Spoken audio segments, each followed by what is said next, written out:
اللہ کے رسول صلی اللہ علیہ وسلم کی ذات اقدس جو تقوی کا مجسم تھی، آپ کی حیات طیبہ، آپ کی پاکیزہ زندگی لوگوں کے سامنے تھی، جس میں وہ دیکھ رہے تھے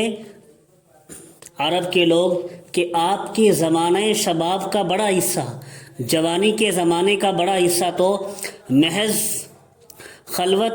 گزینی میں ہی گزرا ہے،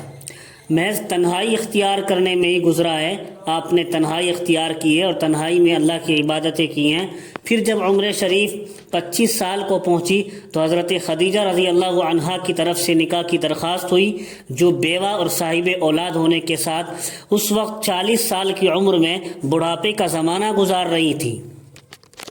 اور آپ سے پہلے 2 شوہروں کے نکاح میں رہ چکی تھی اور 2 لڑکوں اور 3 لڑکیوں کی ماں تھی۔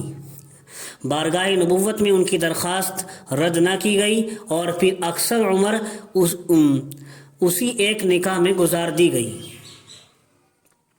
اللہ کے رسول صلی اللہ علیہ وسلم نے ان کی درخواست کو رد نہیں کیا، حضرت خدیجہ سے بڑھاپے کے عالم میں نکاح کر لیا اور زیادہ عمر حضرت خدیجہ کے نکاح میں ہی گزاری، اور وہ بھی اس طرح کہ ان کو چھوڑ کر حرا کے غار میں ایک مہینے تک محض عبادت الہی میں مصروف رہتے تھے،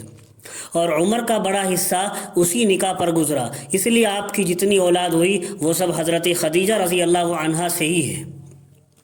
البتہ حضرت خدیجہ رضی اللہ عنہ کی وفات کے بعد جبکہ عمر شریف 50 سال سے زائد ہوئی تو یہ سارے نکاح بعد میں ہوئے، اور خاص شرعی ضرورتوں کے تحت 10 خواتین تک آپ کے نکاح میں داخل ہوئیں، جو سب کی سب حضرت عائشہ رضی اللہ عنہا کے سوا بیوہ تھی، سب کی سب بیوہ تھی، اور بعض صاحب اولاد بھی تھی۔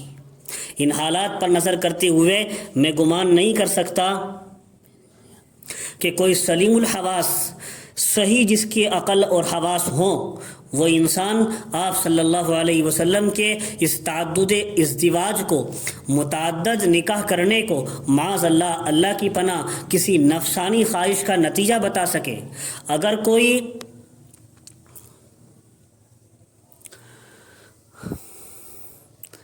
آپ صلی اللہ علیہ وسلم کے اخلاق، اعمال، تقوی، طہارت، زہد و ریاضت اور مقدس زندگی کے تمام گرد و پیش کے حالات سے بھی آنکھ چرا لے، تمام حالات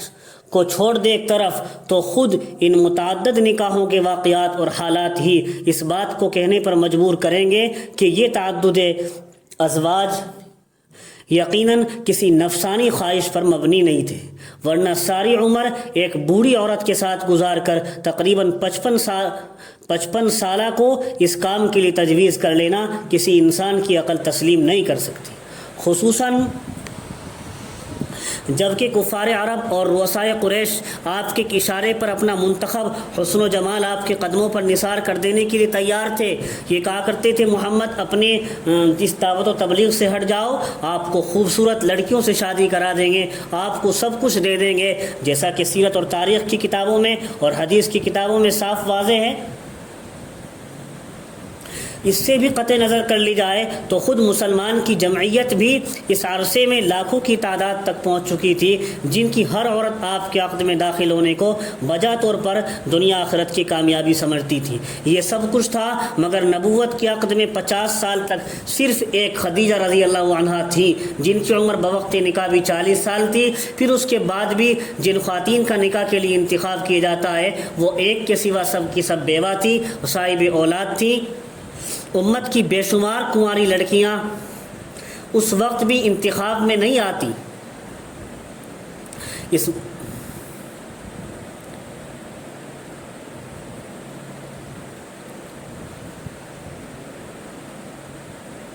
آپ صلی اللہ علیہ وسلم کے یہ متعدد نکاح تو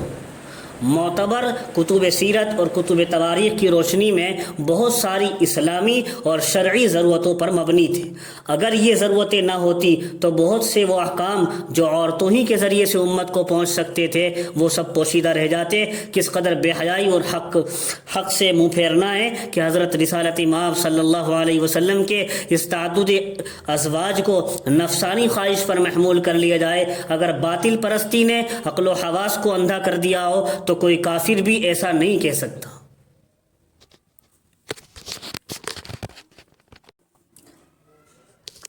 اس کے ساتھ ساتھ یہ بات بھی دیکھنے کے قابل ہے کہ جس وقت سارا عرب اور عجم آپ صلی اللہ علیہ وسلم کی مخالفت کے لیے کھڑا ہوا، قتل کے منصوبے گانٹنے لگا، طرح طرح کے عیب لگائے، بہتان باندھے، خدا کی پناہ مجنوں اور دیوانہ تک کہا، کذاب اور جھوٹا بتایا، غرض اس آفتاب پر خاک ڈالنے کے لیے ایڑی چوٹی کا زور لگایا، لیکن زور لگا کر خود خاک آلودہ ہوئے۔ یہ سب کچھ کیا، لیکن تاریخ کی کتابیں اٹھا کر دیکھیے، تفسیر کی کتابیں اٹھا کر دیکھیے، کیا کسی کافر نے خواہشات نفسانی اور عورتوں کے معاملے میں بھی کسی وقت آپ پر کوئی الزام لگایا؟ نہیں لگایا، اور ہرگز نہیں یہاں افترا کے بھی پاؤں نہ ہوئے، الزام کے بھی پاؤں نہ ہوئے، کیونکہ آپ صلی اللہ علیہ وسلم کی ذات اقدس اس سے بہت بلند و بالا تھی، بہت پاک صاف تھی، ورنہ کسی نیک نام کو بدنام کرنے کے لیے اس سے بڑھ کر کوئی حربہ فاسقوں بدکاروں کے یہاں نہیں ہو سکتا۔ اگر ذرا مولی رکھنے کی جگہ ہوتی تو عرب کے کافر جو گھر کے بھیدی تھے سب سے زیادہ بڑھا چڑھا کر اس کو عیب میں شمار کر لیتے، لیکن وہ اتنے بیوقوف نہ تھے کہ مشاہدات کا انکار کر کے اپنی بات کا اعتبار کھو دیتے۔